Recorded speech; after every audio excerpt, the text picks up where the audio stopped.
They're not ones which... And in the last 4 years, this process has accelerated. In the summer of 2006, Israel's invasion of Lebanon resulted in political and military defeat, which created a crisis inside Israeli society. The compensatory attack on the people of Gaza 18 months ago was a political defeat which did not achieve its military objectives. And now we have the attack on the flotilla.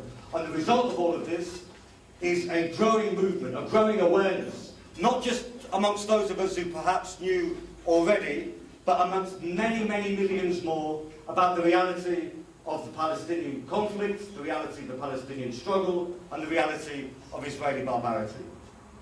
The movement has grown, as Ash said, from a single idea that George came up with as we were walking in the snow past the Israeli embassy 18 months ago, to convoy after convoy, 1 ship, 2 ships, and 6 ships on the flotilla, and new initiatives which George in particular will address in his speech.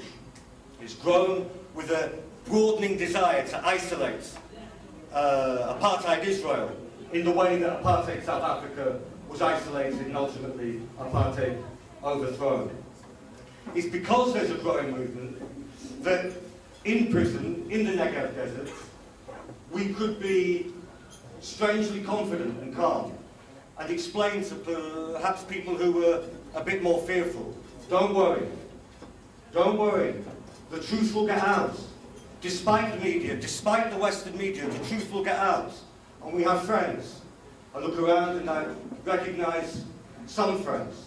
We have friends, some of whom we know, the vast majority of whom we don't know, and those friends will take to the streets, they will protest, they will force governments to speak out, and that's exactly what you did in Bradford, and we're very, very thankful for it.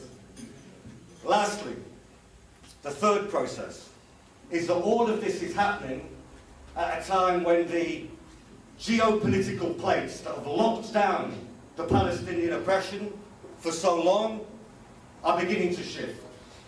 Put simply, at the risk of oversimplifying it, you see, you didn't have to be Henry Kissinger or Zbigniew Brzezinski or a professor to understand in 2003 that if you knocked out Ba'athist Iraq, that the prestige and influence of the Islamic Republic of Iran would increase, and that's what's happened. That was obvious.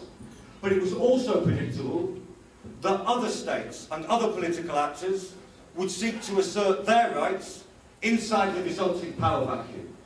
And that's exactly what's happening with the state and politicians in Turkey today, attempting to redefine a relationship which has historically been under the thumb of the United States.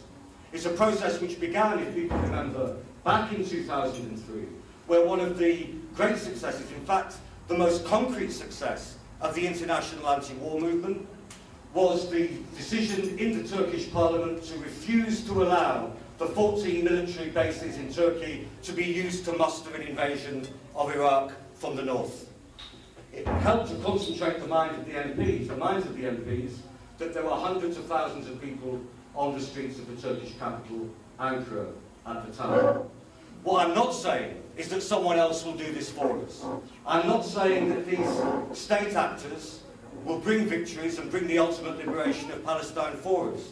What I am saying is that the actions of these states, the actions of the Turkish Prime Minister, can create the fissures and tensions which can allow our movement, particularly our brothers and sisters inside the Middle East, to surge forward and take this movement to liberate Palestine and lift the siege on Gaza as an immediate objective to take that forward.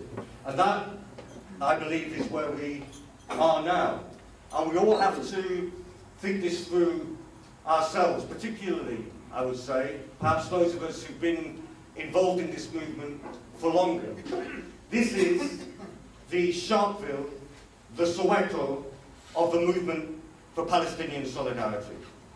Not of the Palestinians themselves.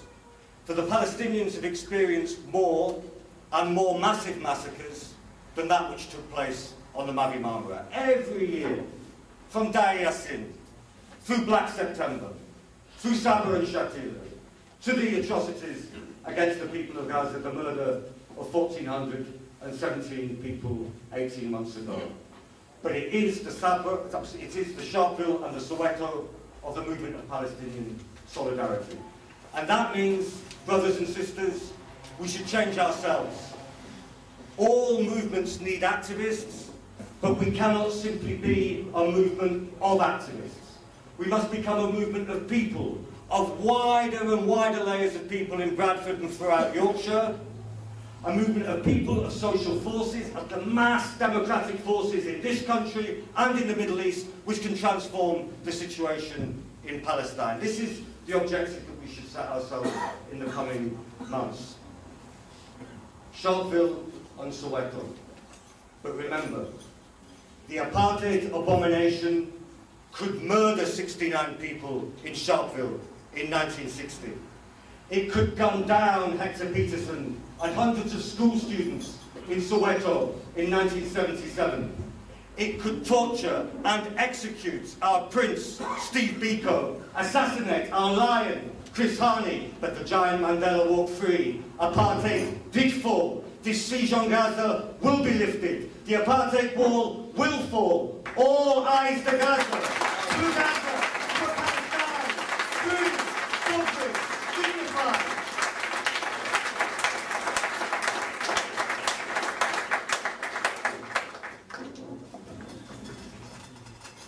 Thank you very much, Kevin, for your eyewitness account for what happened.